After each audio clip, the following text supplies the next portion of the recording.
Fidèles téléspectateurs, bonjour, bienvenue sur le plateau de Mag Emploi, votre émission dédiée exclusivement à l'emploi au Mali. Cette semaine, nous aborderons un autre sujet qui est la promotion de la culture d'entreprise. Comment faut-il s'y prendre? Nous aurons à cet effet deux invités sur le plateau. Monsieur Traoré Mohamed Kessé, qui est vice-président de l'Organisation des jeunes patrons, et Monsieur Kone Gaoussou, titulaire d'une licence en administration des affaires, option finance à l'Institut africain de management. Bonjour, messieurs. Bonjour. Bienvenue sur le plateau de Mag Emploi. Merci. D'accord. Sans plus tarder, nous passons directement à la discussion avec notre invité, Monsieur Traoré. Monsieur Traoré? Oui. Donc, je disais tout à l'heure que vous êtes le vice-président de l'Organisation des jeunes patrons. À quoi répond exactement cette organisation? Alors, donc, l'Organisation des jeunes patrons, c'est un regroupement, une organisation de jeunes entrepreneurs de moins de 45 ans. Alors, donc, nous militons bien évidemment pour la cause de cette jeunesse. Et au sein de cette organisation, par exemple, nous avons plusieurs volets. Donc, il y a un volet, par exemple, qui concerne les managers, un volet qui concerne les leaders, les aspirants, un volet qui concerne le jeune femme, par exemple. Donc, il y a plusieurs sous-volets pour prendre en compte, bien évidemment, la question entrepreneuriale. Et au niveau des différentes représentations, nous sommes représentés à travers tout le Mali. Donc, de Bamako, en passant par Kaï, Koulikoro, Sikasso, Ségou, Mopti, Tombouctou, et Kidal. Voilà. Et notre organisation regroupe près de 600 jeunes entrepreneurs de moins de 45 ans. Et voilà, donc l'organisation est présidée par un président qui est M. Chekmar Soumaro, qui n'est plus à présenter aujourd'hui. Et Chekmar Soumaro, son mandat a pris fin récemment, à la suite de la dernière Assemblée générale qui s'est tenue la semaine passée et qui m'a également porté au poste de premier vice-président de cette organisation. D'accord, voilà. Okay. C'est bien noté. Donc, comme vous êtes bien placé, étant vous-même dans l'organisation, étant vice-président, donc avec vous aujourd'hui, nous allons parler déjà de la culture de création d'entreprise. Déjà, est-ce que vous pouvez nous expliquer l'idée de création d'entreprise? Alors, donc, l'idée de création d'entreprise, c'est plusieurs étapes. C'est plusieurs étapes parce que quand on crée une entreprise, c'est pour répondre à peu près à un besoin. Un besoin qui n'est pas encore satisfait par le marché. Et donc, les jeunes, je me focalise beaucoup plus sur la jeunesse. Voilà. Donc, sinon, l'idée ne concerne pas uniquement la jeunesse. Il faudrait que les jeunes puissent identifier un créneau porteur d'abord. Donc, lorsqu'ils sont parvenus à identifier ces créneaux, il faudrait qu'ils fassent le point de la situation. Donc, quels sont les atouts dont ils disposent, quels peuvent être les facteurs de blocage. Il faudrait que cette idée-là soit mûrie, en fait, pour voir les différentes capacités et peut-être voir les différentes possibilités, les voies d'échec et comment faire pour contourner ces échecs-là. Voilà. Donc, l'idée, ce n'est pas un processus qui se limite du jour au lendemain. C'est un processus qui peut prendre plusieurs mois, plusieurs années. Voilà. Et si l'idée n'est pas bien structurée, bien évidemment qu'il y va de la survie de l'entreprise en question. D'accord. OK. Donc, la création d'entreprise, c'est de répondre franchement à un besoin. Exactement. Un besoin réel. Un besoin réel. OK. Déjà, pourquoi est-ce qu'il faut promouvoir la culture de création d'entreprise chez les jeunes? Très bonne question. Parce que moi, je suis également fiscaliste. Je suis également fiscaliste. J'ai l'habitude d'aborder des questions sur le plan économique. Et j'ai l'habitude de dire que l'État ne peut pas tout faire en fait. Donc nous sommes tous focalisés sur des problématiques d'emploi et tout le monde ne voit que l'État. Et si nous regardons bien évidemment la population malienne qui est réellement active et nous comparons au nombre de places disponibles dans la fonction publique, on se rend compte que l'État ne peut pas employer toutes ces personnes-là. Donc l'une des alternatives, bien évidemment, c'est de passer par l'entrepreneuriat. Et par ailleurs, bien évidemment que l'entrepreneuriat permet de développer rapidement le pays sur le plan économique, sur le plan social, sur le plan culturel. Et en plus de cela, chaque fois qu'on crée une entreprise, c'est des opportunités d'emploi en fait qu'on crée. Ça, c'est le premier point. Le deuxième point, on réduit le taux de chômage. Le troisième point, c'est qu'une entreprise qui fonctionne correctement est une entreprise qui sera amenée à payer tôt ou tard des impôts et des impôts qui vont bien évidemment constituer des recettes pour l'État. Et en contrepartie, l'État peut construire des hôpitaux, des écoles et subvenir à nos besoins de sécurité et pas mal d'autres besoins en fait. Voilà. Donc pour toutes ces raisons, bien évidemment, il est de notre devoir de faire une promotion de cette culture entrepreneuriale. Ok, d'accord. Mais c'est vrai, c'est bien qu'on demande aux jeunes de créer les entreprises et tout, mais il y a aussi des risques qui sont liés aussi à la création d'entreprises. Quels sont ces risques-là? Très bonne question. Avant de répondre à la question, j'ai quelques anecdotes dans ce sens-là. Hein. J'ai l'habitude de dire qui ne risque rien n'a rien. Là, je raisonne en tant que financier. Voilà.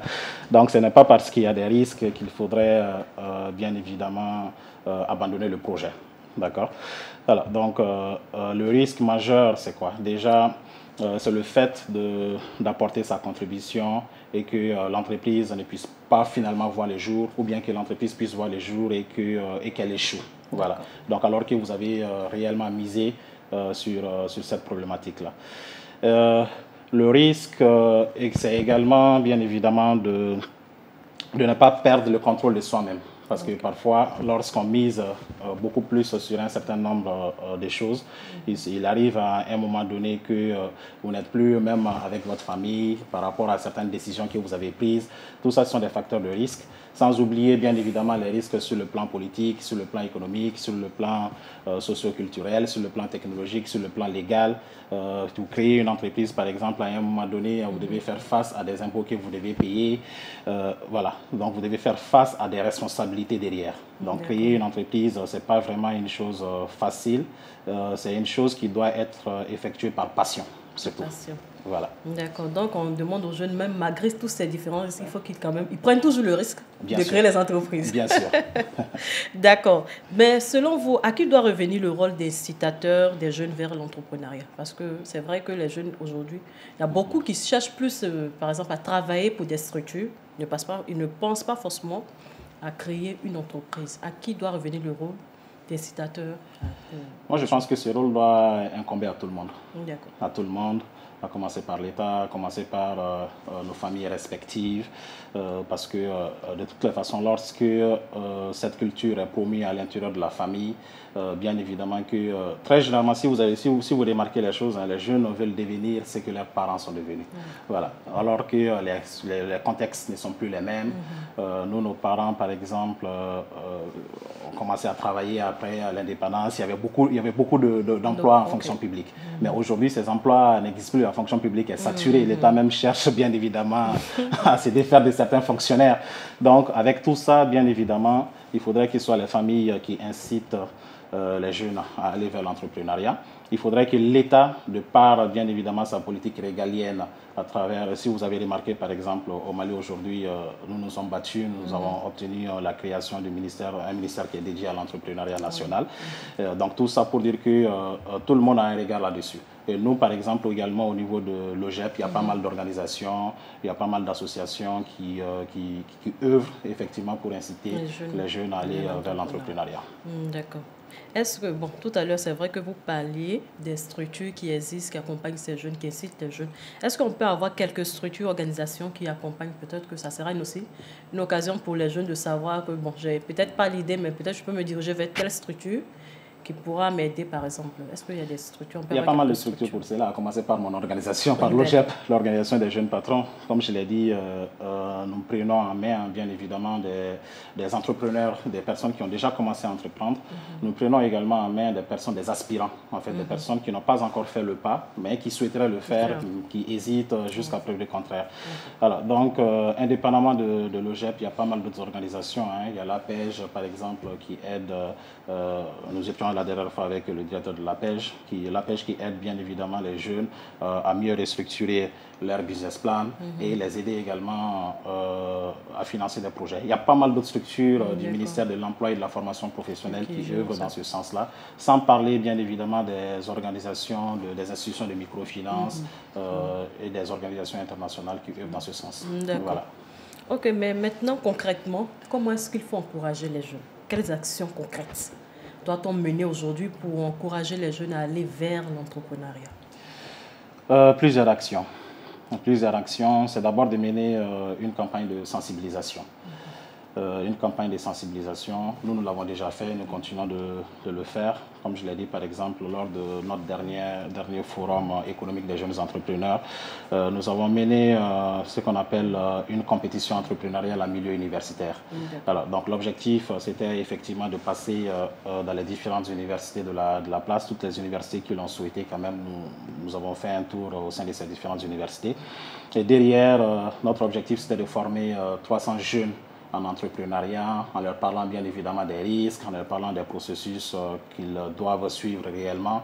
Voilà, donc derrière, ça aboutit effectivement à une compétition de business plan, à la fin de laquelle, bien évidemment, il y a je pense qu'il y a 3 groupes qui ont été primés, qui ont reçu des trophées venant de l'OGEP. Voilà. Donc, ça, c'est la campagne de sensibilisation. Ensuite, ce que les jeunes reprochent généralement aux uns et aux autres, c'est d'abord le financement, la problématique de financement. Donc, vous allez trouver qu'il y a beaucoup de personnes qui montent leur business plan, mais qui ne parviennent pas à obtenir les financements nécessaires. Alors, donc, nous avons approché bien évidemment les banquiers et d'autres structures pour essayer de comprendre ces phénomènes-là.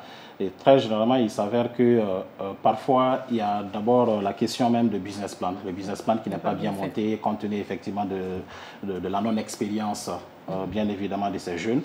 Il y a également la question des garanties qui revient sur la table. Et je pense que aussi les jeunes ne savent pas réellement quels sont les créneaux qu'ils doivent utiliser pour pouvoir arriver, pour pouvoir atteindre leur objectif. Voilà. Donc je pense que des campagnes de sensibilisation doivent être menées dans ce sens. L'État doit travailler avec des organisations sur place pour faciliter bien évidemment l'accès au financement, pour aider ces jeunes à mieux restructurer leur plan d'affaires et aussi les accompagner dans la mise en œuvre de leur projet. Voilà. Ok, c'est bien noté. Merci pour ces différentes réponses. Je vous en prie. Ok, passons directement au débat du jour.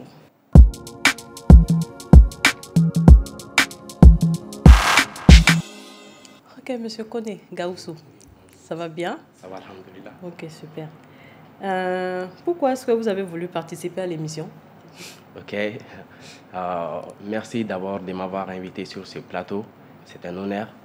Donc, j'ai voulu participer à l'émission de la semaine car cette émission met en valeur l'entrepreneuriat, mais aussi ça aide les détenteurs de projets à venir parler et de mettre en lumière les projets qui les tiennent tant à cœur. D'accord. Vous avez une idée de projet? Vous avez une idée de créer une entreprise, par exemple? Oui, bien sûr. Au niveau de ma formation en licence, j'ai eu à étudier un projet sur la transformation du karité en produits cosmétiques avec mon équipe, car nous avons fait ces projets ensemble. Donc, ces projets consistent à transformer le karité, qui est abondant ici au Mali, en produits cosmétiques bio, pour permettre de créer de l'emploi, de créer de la valeur, mais aussi d'apporter des produits cosmétiques vraiment naturels à la population malienne, surtout aux femmes qui ont des dépigmentations et autres. D'accord, ok. D'accord, mais qu'est-ce qui a motivé le choix de l'entrepreneuriat? Parce que je vois que vous avez une licence, n'est-ce pas? Est-ce que c'est parce que vous n'avez pas eu accès à un emploi, donc vous avez décidé d'aller à l'entrepreneuriat? Qu'est-ce qui a motivé réellement votre choix? Ok, merci pour cette question. En fait, vu le progrès du monde, vu l'état actuel dont le monde fait face, le mérite revient aux entrepreneurs qui ont aussi innové et créé de la richesse. Prenons l'exemple des téléphonies mobiles avec des iPhones et les Samsung. Prenons l'exemple des réseaux sociaux comme Facebook et WhatsApp qui sont venus faciliter le travail et la communication à jamais. Il y a aussi les entreprises de fabrication des produits alimentaires. Nous avons un exemple palpable ici au Mali, c'est Baramuso qui fait des produits pour les ménages et autres. Donc, l'entrepreneuriat intervient pour résoudre les problèmes dont font face les gens. Donc, vu ces faits, et notamment le fait d'apporter de la valeur, de venir en aide des autres, tous ces choix ont motivé l'idée que j'ai d'entreprendre et de devenir un entrepreneur pour vraiment venir en aide aux autres et apporter de la valeur. D'accord. Ok, maintenant, qu'est-ce que vous faites pour... Est-ce que déjà le projet est... Actuellement, est-ce que vous avez déjà mis le projet en marche ou bien c'est encore sur une idée de création? Oui, oui, bon. On- disons qu'on cherche les opportunités, comme c'est le cas aujourd'hui. On est sur un plateau qui encourage l'entrepreneuriat. Donc, de manière visible, ça peut être une aide pour nous car ça apporte de la visibilité. D'accord. D'autre part, nous cherchons les bailleurs de fonds, les investisseurs, car c'est difficile lorsqu'on veut entreprendre, étant jeune, qu'on n'a pas beaucoup de capital, d'aller vers les banques, on n'a pas de garantie. Oui. Donc, c'est un réel problème pour nous de commencer. D'accord. Donc, ce sont les difficultés voilà, directes auxquelles vous faites face. Donc, on cherche les opportunités, on cherche les bailleurs de fonds et surtout, on cherche des organismes d'aide aux petites entreprises qui veulent démarrer, comme le cas de Monsieur Traoré avec l'organisation des jeunes patrons l'OGEPI. Monsieur Traoré, qu'est-ce que vous pouvez conseiller à Monsieur Koneko afin de pouvoir voir son projet démarrer un jour? Mais moi, je pense que c'est déjà un grand pas. Hein. Donc, un monsieur qui a déjà pris son courage à deux mains, qui est déterminé et qui souhaiterait mettre en œuvre, bien évidemment, son projet. Et moi, je ne peux que l'ouvrir, bien évidemment, les portes de l'OGEP. Les portes de l'OGEP sont grandement ouvertes. Et donc, je pense que vous pouvez déjà prendre attache avec notre organisation dans ce sens, qui pourrait, bien évidemment, vous aider à établir un bon business plan et peut-être à faire profiter effectivement de son réseau, parce que nous sommes en partenariat quand même avec pas mal de structures de la place. Ça, c'est l'un des avantages. Et je pense que les business plans que nous accompagnons sont généralement en fait acceptés par aussi nos partenaires. Okay. Voilà. C'est bien compris. Est-ce que vous avez des questions pour M. Traoré? Oui, bien sûr. Ma première question, c'est, comme je l'avais si bien dit tout de suite, c'est comment trouver les financements pour son projet, surtout lorsqu'on n'a pas d'actifs corporels, lorsqu'on n'a pas de garanties pour commencer. Très bonne question. Je pense que cette question revient toujours sur la table. Hein. Cette question revient toujours sur la table. Je l'ai déjà dit, en fait, si la première étape, c'est l'idée, c'est de matérialiser l'idée. D'accord? C'est de concevoir un business plan qui retrace parfaitement votre idée. Parce que lorsque vous allez, comme je l'ai dit, ce qui intéresse le financier, c'est d'abord la rentabilité du projet. Est-ce que le projet il est rentable? Donc vous allez voir qu'il y a beaucoup de personnes qui vont confectionner des business plans, remplir le business plan de pas mal de pages, tout. Mais ce n'est pas ça qui intéresse le financier derrière. Donc la première chose que le financier regarde, c'est combien ce projet-là va rapporter. Donc si lui, il est intéressé par cela, là, il peut ouvrir ses yeux. Et maintenant, il va regarder le compte d'exploitation. Et dans le compte, j'entre un peu dans les aspects techniques, mais je donnerai les explications nécessaires. Dans le compte d'exploitation, vous allez trouver qu'il y a deux parties. Il y a une partie qui concerne les recettes et l'autre partie qui concerne les dépenses en français facile. D'accord? Alors, donc, le banquier, ou bien le financier, pas forcément le banquier, le financier, il va chercher à comprendre comment vous faites pour pouvoir créer votre recette, en fait. Comment vous faites pour pouvoir réaliser votre chiffre d'affaires? Comment vous faites pour pouvoir vendre le produit en question d'abord? Voilà. Donc, s'il est intéressé par ça, il va voir maintenant par quel mécanisme vous-même vous allez confectionner ce produit. Donc, c'est ça qui va l'intéresser. Donc, il y a un certain nombre d'étapes en fait. La première étape, c'est la rentabilité. Ensuite, on revient aux recettes. Ensuite, on revient aux dépenses pour aboutir maintenant à tout le processus. Maintenant, si tout ça, c'est cohérent, ça peut amener le financier à avoir un regard sur votre dossier. Et s'il y a une petite incohérence dans les dossiers, le financier dira tout simplement que vous-même, vous ne maîtrisez pas le projet. Et si vous ne maîtrisez pas le projet, pour quelle raison? Lui, il vous prêtera de l'argent pour le financer. Parce que pour lui, c'est de l'argent qu'il va jeter à la poubelle, en fait. Et c'est cette erreur-là qui arrive à beaucoup de jeunes, en fait, parce que vous allez trouver que le business plan n'est pas tellement ça, en fait. Mais souvent aussi, le business plan peut être très bien fait, mais peut-être faute de, comme il le disait, garantie. On ne donne pas aussi la possibilité à ces jeunes. Ça, c'est une deuxième étape. Et je crois que l'année passée, nous avons invité, lors de la 4e édition du Forum économique des jeunes entrepreneurs, nous avons invité bien évidemment les membres du Fonds de garantie du secteur privé, parce que beaucoup de personnes ne comprennent pas en fait ces garanties-là. Le problème, c'est quoi? C'est que si vous avez un business plan, un bon business plan par exemple, vous allez voir le banquier qui vous demandera un certain nombre de garanties. Or, l'État a mis en place une structure qui s'appelle déjà le Fonds de garantie du secteur privé pour éviter ces problèmes de garantie-là. Si vous allez voir le banquier, il va vous demander d'aller voir le fonds de garantie. Si vous allez voir le fonds de garantie, il va vous renvoyer aussi vers la banque. Donc, c'est une sorte de boucle. Et finalement, il y a beaucoup de jeunes qui ne parvenaient pas en fait à obtenir des financements. Alors, donc, avec le fonds de garantie et avec quelques banquiers qui étaient sur le plateau, je pense qu'il y avait une mauvaise information qui circulait.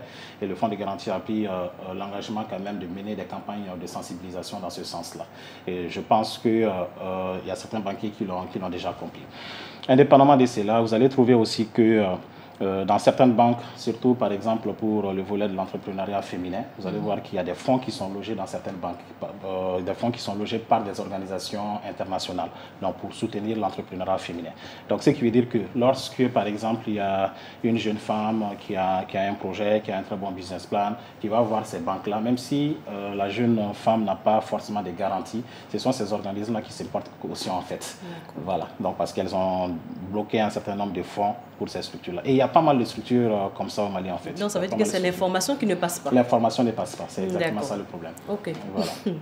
Ok, donc mais où est-ce que par exemple les jeunes doivent aller pour avoir ces informations?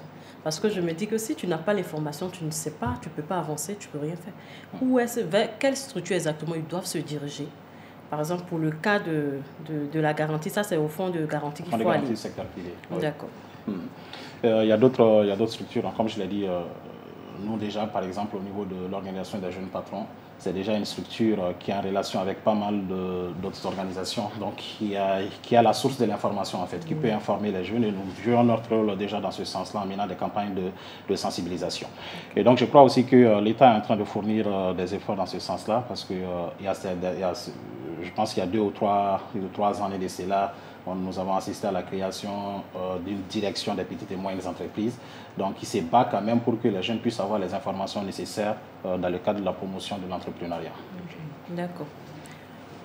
Vous avez une autre question? Oui, bien sûr. L'autre question, c'est quelles sont les opportunités que nous offre ce secteur d'activité qui est l'industrie? Très bonne question. Alors, la problématique de l'industrie, c'est une problématique majeure. Pourquoi? Parce qu'aucun pays ne peut se développer sans un développement du secteur industriel. Ça, il faut le dire de manière claire et précise. Et je pense que le Mali est un pays qui n'a pas de débouchés sur la mer. Et donc, ce qui veut dire que nos produits que nous importons, en fait, il faudrait passer soit par le Sénégal, soit par la Guinée, soit par la Côte d'Ivoire ou par d'autres pays côtiers. Et nous assistons, par exemple, à l'embargo de la CEDEAO. Alors, où est-ce que je vais en venir? Parce que tout simplement, avec l'harmonisation des politiques fiscales de la zone IOMOA, je crois que nos États ont décidé d'adhérer au tarif extérieur commun de l'IOMOA. Donc, après le tarif extérieur commun de l'IOMOA, on s'est retrouvé au tarif extérieur commun de la CEDEAO. Et qui donne des avantages plus pour les pays côtiers que pour nos pays respectifs. Et donc, ce qui fait que si nous regardons à partir de 2004, je crois que l'industrie représentait près de 20% du PIB du Mali. Mais aujourd'hui, c'est vraiment désolant, mais l'industrie ne représente plus que 4 à 5% du PIB. Alors, qu'est-ce qui explique ces facteurs-là? Parce que nous parlons effectivement des produits fabriqués d'origine, en fait. Donc, vous allez trouver que, par exemple, il y a des Ivoiriens qui importent des produits venant de la France, venant de l'Espagne, et qui changent juste les étiquettes en Made in Côte d'Ivoire. Et ces produits arrivent au Mali sans un paiement, par exemple, des droits de douane. Et là, c'est pour concurrencer, en fait, le marché malien. Donc, ça, c'est un facteur négatif par rapport au secteur de l'industrie. Alors, ce que l'industrie peut apporter sur le plan économique, parce que l'industrie déjà, c'est pas mal de création d'emplois. Hein. Quand on crée une activité industrielle, c'est pas 1 ou 2 personnes qu'on va employer, on sera amené à employer pas mal de personnes déjà. Donc, c'est d'abord pas mal d'infrastructures en termes sur le plan économique. C'est également pas mal d'activités économiques, pas mal de relance, parce qu'on sera amené à fabriquer un certain nombre de produits qui seront destinés sur le marché local et qui peuvent être bien évidemment disponibles à des moindres coûts. Voilà. Donc tout ça, ça peut être les opportunités de l'industrie. Et il y a pas mal d'opportunités au Mali ici, parce que j'ai l'habitude de le dire, rien n'est fait au Mali en fait. Rien n'est fait malgré bien évidemment ces développements économiques auxquels nous assistons. Tout est à faire, tout est à refaire. Voilà. D'accord. Merci beaucoup. Je pense que M. Kony a fini avec les questions. Oui, il a bien répondu à mes questions. Ok, il n'y a pas de souci. Merci. Oui, c'est ça. Merci. D'accord. Donc, passons tout de suite aux astuces.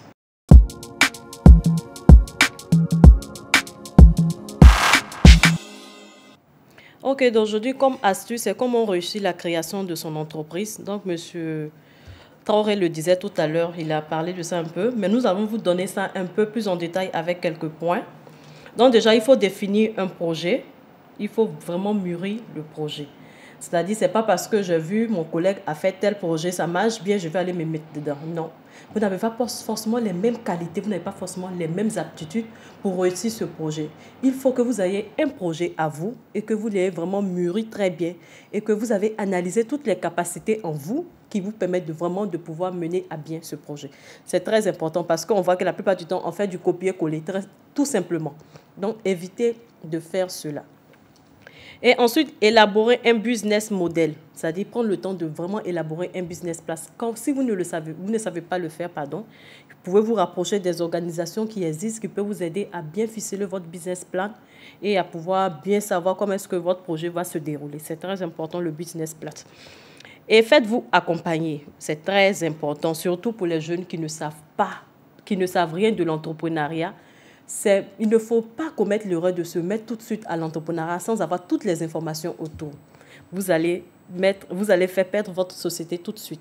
Donc, il faut prendre toutes les informations, faites-vous accompagner, faites-vous coacher très bien sur une période avant de vous lancer dans l'entrepreneuriat.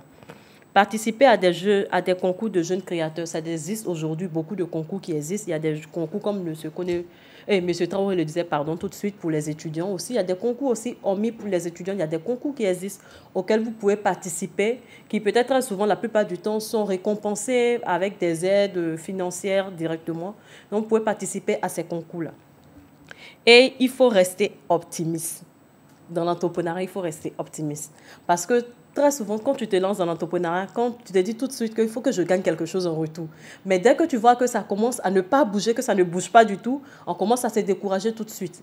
En entrepreneuriat, il faut toujours rester optimiste. Se dire que je vais continuer à me battre, je vais continuer à faire tout ce qu'il faut pour que ça puisse marcher.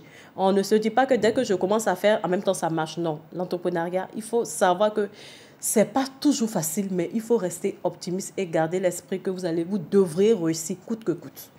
Voilà. Et ensuite, chercher des financements pour la création de votre entreprise. Toute entreprise a besoin de financement pour se lancer. Donc, même si peut-être que vous n'allez pas chercher à commencer peut-être avec des millions et des millions, mais vous pouvez avoir peut-être un financement, un tout petit financement au début pour débuter. Et peut-être aussi, vous avez un réseau qui peut vous aider avec le financement et tout. Vous pouvez toujours approcher des personnes qui sûrement vous aideront avec des financements pour mieux lancer votre projet. Voilà en quelques points, quelques points qui pourront vous aider quand même à réussir la création de votre entreprise. Voilà, donc, chers invités, on est à la fin de l'émission. Je m'informe qu'on a dépassé l'heure. Mais bon, ce n'est pas grave. Donc, merci à M. Traoré d'avoir accepté de venir à l'émission Mag Emploi. C'est à moi de vous remercier. Aussi, toutes ces réponses que vous avez données, ces conseils que vous avez donnés à ces jeunes surtout, qui veulent se lancer dans l'entrepreneuriat, et aussi pour ceux qui hésitent encore à se lancer dans l'entrepreneuriat. On espère qu'à la fin de cette émission, ils pourront quand même s'engager directement. C'est dire que nous aussi, on a la possibilité de se lancer, on a aussi la capacité de réussir. Donc, on espère qu'à travers ces conseils-là, les jeunes pourront enfin se lancer dans l'entrepreneuriat. Merci en tout cas pour le déplacement. Et on espère qu'on pourra vous avoir un autre jour aussi pour parler aussi peut-être un autre sujet aussi qui tourne aussi autour de l'entrepreneuriat. Je reste entièrement à votre disposition. Ah, merci, c'est noté.